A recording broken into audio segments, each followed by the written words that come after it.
Hello and welcome to episode 3 of my playthrough of Ayakashi Akashi. And no, I didn't memorize that, I'm still reading it. Anyways, yeah,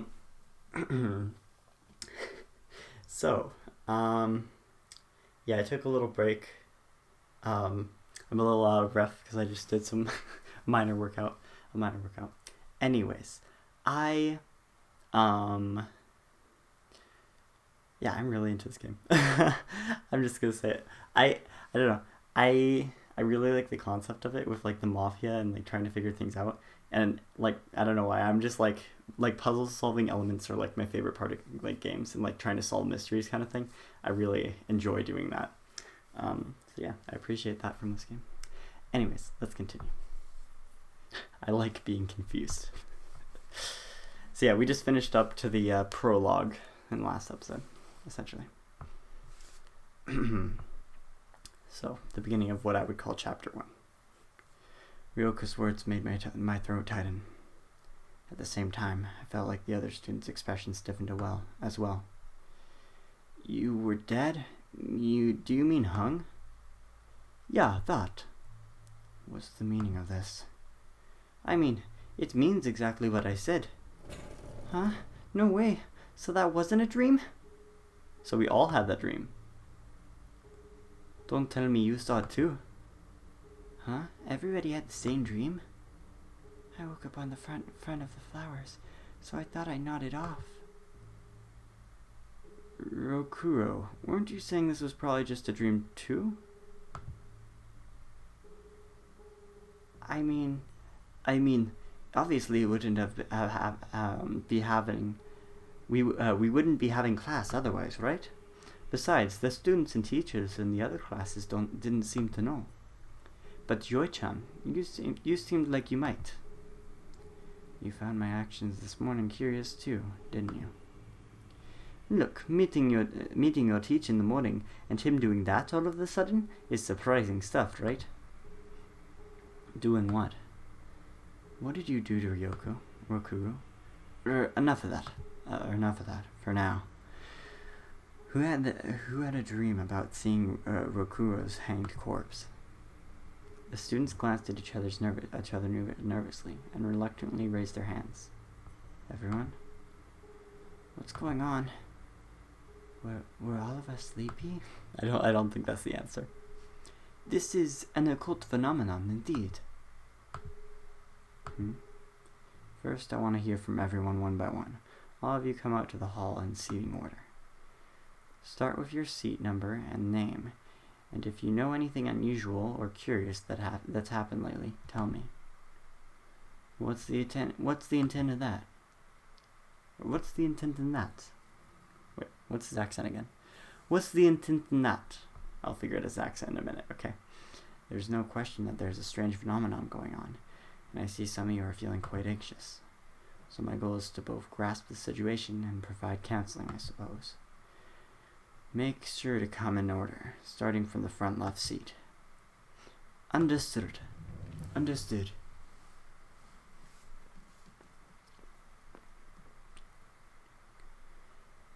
Tina... I need to get back into voices for these characters. Okay. Tina Etropica, seat number 4. Anything unusual? Let us see. There we go. I'm back in her voice. There have been rumors amongst the girls as of late. Some say they hear strange voices. Strange voices? Like what? Well, it's not as if I've heard them myself. Inquire with Inquire with if you please. Tina was a wealthy daughter from the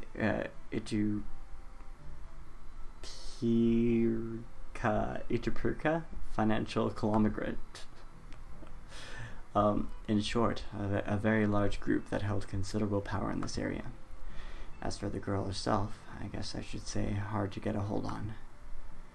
While her thinking in itself was sound, her unbending nature made it common for her to clash with other people, which was a bit concerning. It is a strange occurrence for this class to have all had the same dream. Hopefully it is a dream. Alright, you can go. Pardon me. I feel like we're trying to determine who's sus right now. Seat number 2. Yutashiro. I'm sleepy. You're always sleepy and hungry, we know. That's nothing new. Exactly. You were the first witness, Yuki. I'm part of the campus cleanup committee, so I woke up early to water the flowers in the classroom. And then I fainted as soon as I saw it. Yuki always seemed to be sleepy and half awake during class at best. However, she did good work for the cleanup committee every morning, so I didn't think she lacked diligence, even if she nodded off in class. Not every day you see a corpse. It's all right. Get some rest. Okay.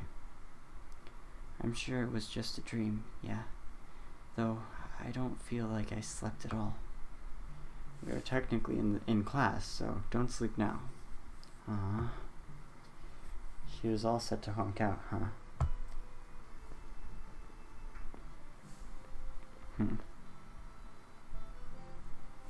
Interesting. Seat number 7. Shishibe. Shishibe. Heya. Tina told me you've heard strange voices. Strange voices? Oh yeah, I did. Kinda like moaning? Moaning? Cool. Something like that. I'd call that growling myself. Yeah, I would also call my sound I made growling. But yeah, that's the ticket. Ia looked and acted flashy, but didn't behave badly or anything. I'd call her a light-hearted student. But occasionally she'd be too light-hearted and have that taken advantage of. Reminds me of someone I know. Well, I don't know if that has to do anything with this, though. Right now I want to hear everything anyone has to say. Whatever anyone has to say. Alright, you're done. Righty tooty. Ready tooty.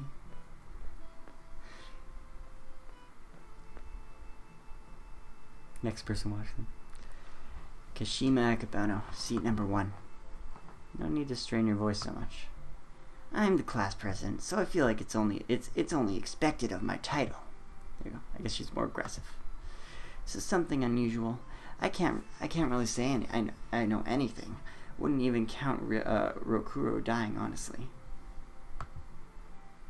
Not even a person's death? Look, you just plain expect him to get murdered, right? Even if it was a mass dream. Well, I do expect he'd earn grudges. There'd been countless times where I'd gone through with my murderous intents, but if not for the laws of this land. Or I might have gone through if it weren't for the laws. Wow.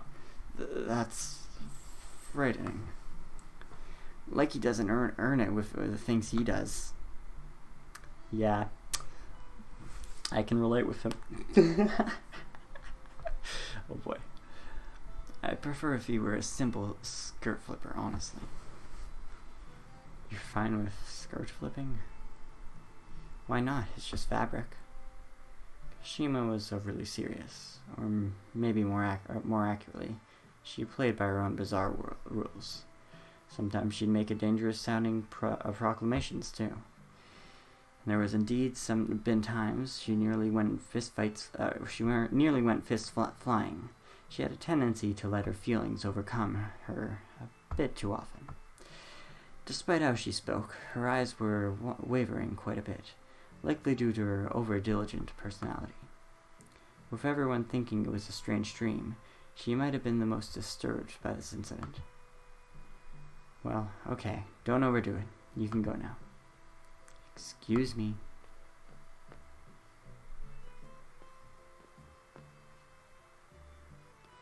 I am Sasaneo Kano, seat number 5. Ha ha ha. The god within me is speaking. They say things have been much too peaceful thus far. In other words, you yourself don't have nothing to note besides the incident? Jumping I didn't read the full thing. Jumping something with a J. Jumping There you go. What the heck does that mean? Why, just what it sounds like. Why is she making a face? It's like it's only natural I understand it. Well, I believe it to be a bad dream, but Cesena. Yeah, Cesena. She surely loved the occult, but sometimes she'd sometimes bring up spiritual matters, often making me unsure how to react. The phrases she used tended to get oddly stuck in my memories. In fact, I almost said them myself sometimes. Okay, you can go now. Righto regarded rigatoni. Great. She really likes her alliteration. By the way, alliteration, if you don't know, means when you repeat the beginning of a word, or repeat the beginning of a phrase at every single section, should I say. So like say you say like jumping jacks has it, because it has the J repeating at the beginning. But also you can like have like the same word at the beginning, which would also be alliteration. So like say you had the sentence with the at the beginning, and then you have the next sentence with the, and the next sentence with the, that would be alliteration. Anyways. Mino Naradate. Seat number 9. Yep. Something strange, huh? Is teacher really a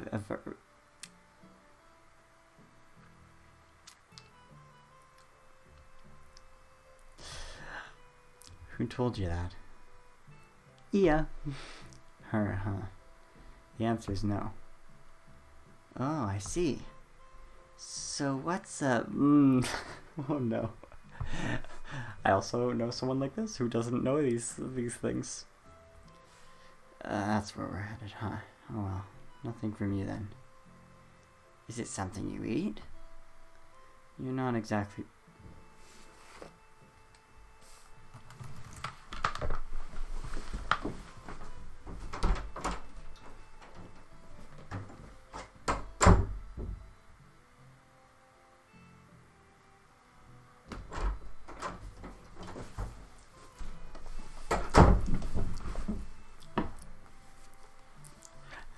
I'm not doing this. Okay, fine. I will continue.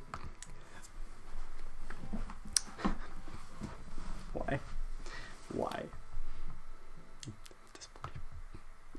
Okay, we're continuing. We're getting out of this conversation. Please. Got it. She don't got it. It was as lighthearted as, or rather, she was basically floating. Wild would probably be the ideal word to describe Mino. Much like a feral child, her physical abilities were extremely high, but she mostly flunked outside of physical education, which is gym, if you guys are in a school where they don't use that term. Alright, you can go back to your seat now. Gotcha.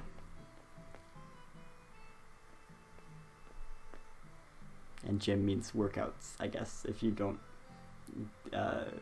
use that term either. Seat number 6, Naki Kokoriko. Let's see. I don't think I know anything. Oh, wait, I remember what voice I gave her. I see. Let's see. I don't think I have anything. I haven't come to school in a while.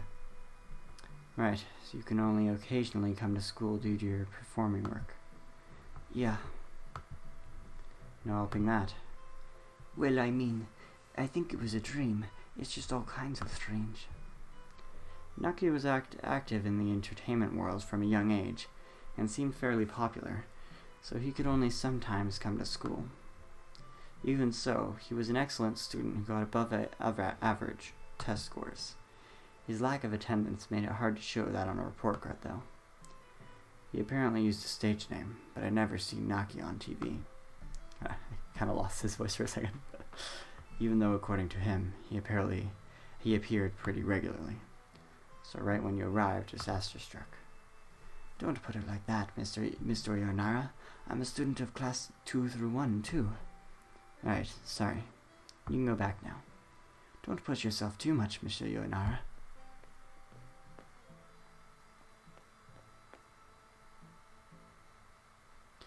Ryoko, yeah, that was not his voice. Ryoko, I'm just gonna get through his name. Yamakagashi. Yoroko Yamakagashi. Seat number 12. Well, I wouldn't say there's been anything too bizarre. Just getting my body tore up and hung and killed, but that's all. You're the one I wanted to hear from most. But seriously, it's all I got. Basically, I'm the one who wants to know what happened to me. Kuro is the most difficult person to deal with in the class, and the hardest to tell what he's thinking. Self-conceited and not very cooperative, he was a load of trouble. If only we were a little more mature. If even you don't know, guess there's nothing I can do. That's right. You can go for now. I'll ask later if something strikes me. You want to talk to me that badly, Oe-chan? Not right now. Nope. Feel free to leave. Rude.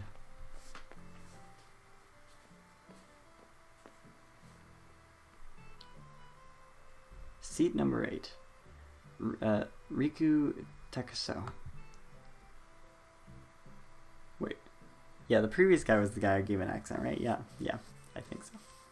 What accent did I give this guy? I think I just gave him a pretty regular tone. What has me curious is how I heard you've been going to the local Abura soba shop lately. Pretty much daily, if I hear right. How do you know that? Oh, because I go there too. Karuda likes Abura soba. Great rhyming scheme. Come to think of it, he does. Is that unusual? I'm constantly shaking my head about how you two can eat it so often and never get tired of it. Riku was highly self-confident and looked down on others some, but proved to be a helpful sort. He and Karuda got along well. I did feel the friendship was mostly a result of Karuda's tolerance for giving Riku's eccentricity, though. You're getting older, Mr. Yuenara, so you should pay more heed to your health sooner or later. If I could die from Abura soba, I would be happy with that. Karuda said something similar. You guys are beyond help. Addiction.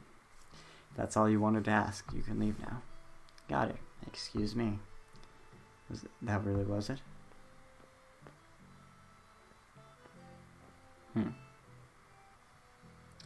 Seat number 3. Karuda Uruwashi. Something strange, huh? Like you eating Abura soba every day? Riku already mentioned that. Oh, I see. Then I'll ask Riku later. No need to do that. Karuda had no particular specialties, but he hit a high average, you might say. He generally gave me the impression that he could shrewdly work out of anything.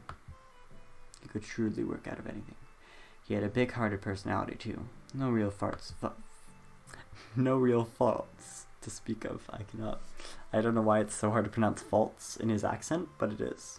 No real faults. Why is that hard to say in his accent? I don't know. Anyways, nothing else in particular? Oh, the new soba shop, Abura soba shop, opened with in Kontenbashi, is pretty good. That is good info. Nice. Let's eat there together sometime, Mr. Yuenara. Later. You can go back to your seat. Okay. Interesting.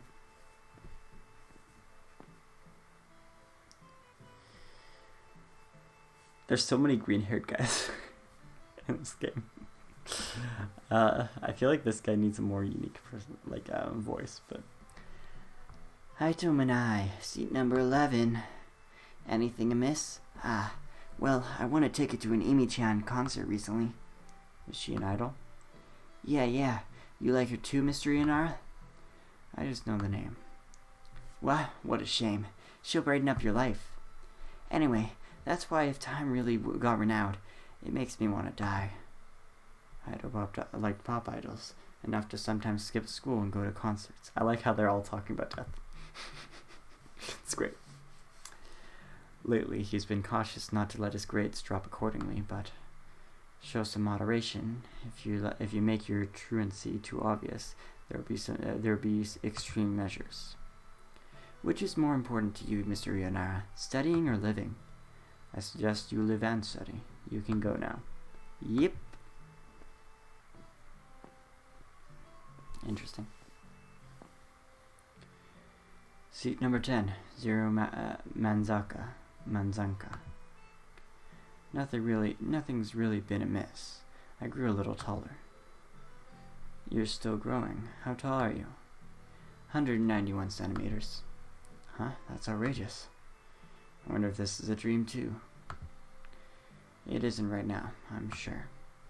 Figures. Zero had a large frame, making him the most conspicuous in the class. He would often react candidly, or be spacing out. Something that had me curious. I felt people picked fights with him often, even students from other schools. Part of the problem was that he didn't generally turn people down. Considering how often I saw him with Rokuro, I couldn't take my eyes off him for a number of reasons. I can also relate to this guy. I can relate to a lot of characters in this game. Okay. Alright, you can go now. Right. Ouch. You sure are clumsy. Yes. Alright. Zero's the last one. I'll head back to the classroom. Interesting. Alright, what we've got in our quick summary. As I thought, the students all seemed to believe this event was a dream. The death of a classmate, the reversal of time. True, they both sounded like dreams. So what all have you ascertained from this? We just had the same mass dream after all. Something like that, right? No, I'm certain this is the work of an Ayakashi. Ayakashi? How occult?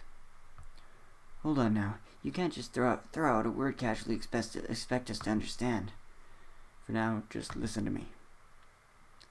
Yona, let me ask you all. What do you think happens to people when they die? Who would know without dying first? Ooh, I like this. You go to the, Mino. Who's Mino again? No, I have to know if I actually remember their names. I definitely don't remember their names. You go to the good place. Ah, heaven, right? I think that's the person. I'm guessing at names. I think since Sesuna is the one with the, I don't know how to, like the one with the glasses. There exists a world of gods, the world of spirits, the world of the dead, the physical world, and the underworld. We assist, Sesuna, you can stop there. I'm guessing it'd be a long one. There are many theories about afterlife, but people generally believe that the soul leaves the body, and that the soul goes to some other world. To put it simply, that world is the world that can be thought of as an opposing shores. So basically a limbo. Speaking of which, I should probably play Limbo. I don't know. I watched a playthrough a long time ago. So it was pretty good game. Anyways, cool concept. You guys must be pretty serious to be thinking about the afterlife while you're still living. Death is a once-in-a-lifetime event, after all. Longing to know things that are hard to know might just be human nature. However, there are exceptional cases where souls can't reach the other shore. So it's not as if you go there immediately once you die. So it's like a limbo. Souls with strong feelings toward the world will stubbornly refuse to cross over. Like Jibakuri, the earth-bounded spirits. If only Earth's sole wanderers of the world of the living, then that's what it is, yes. But on a rare occasion, it may cling to its body and become a living corpse. So he's like a living person who's dead? That's confusing. But then, if it's a living corpse, doesn't that just mean it's just living? Because, like, it's still the original body and the original soul.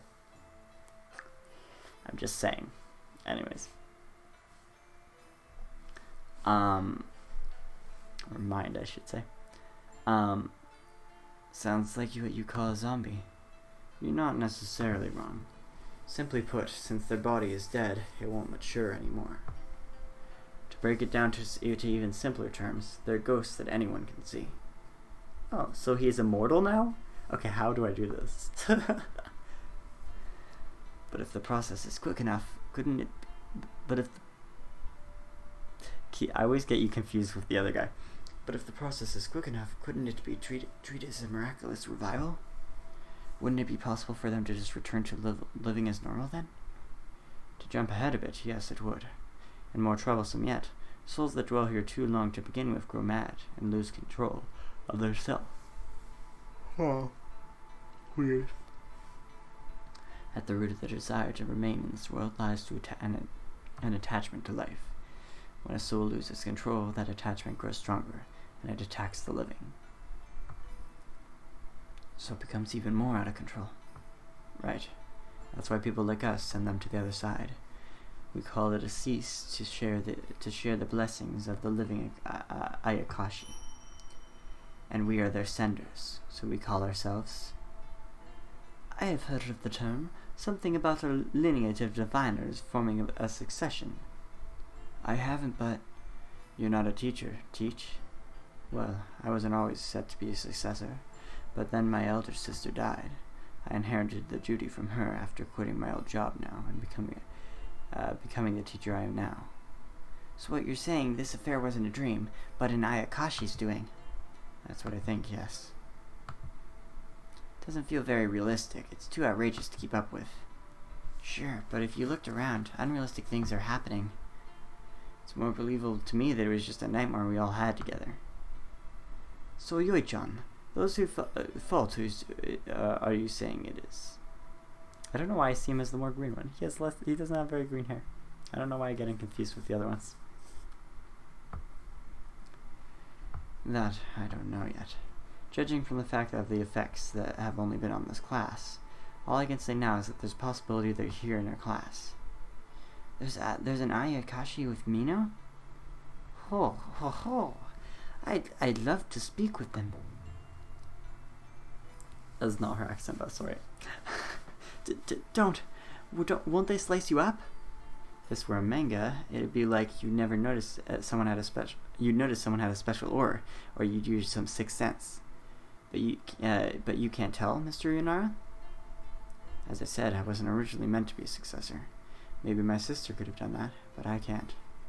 I wonder what'll happen tomorrow. Well, Naki, we're gonna find that out in the next episode. Alright, I hope you guys enjoyed. I've been enjoying this series so far. So, hopefully that means that you have too. Anyways, if you want to see more of the series, make sure to subscribe. I hope you enjoyed. Make sure to like if you did, and I'll see you guys next time. Bye bye.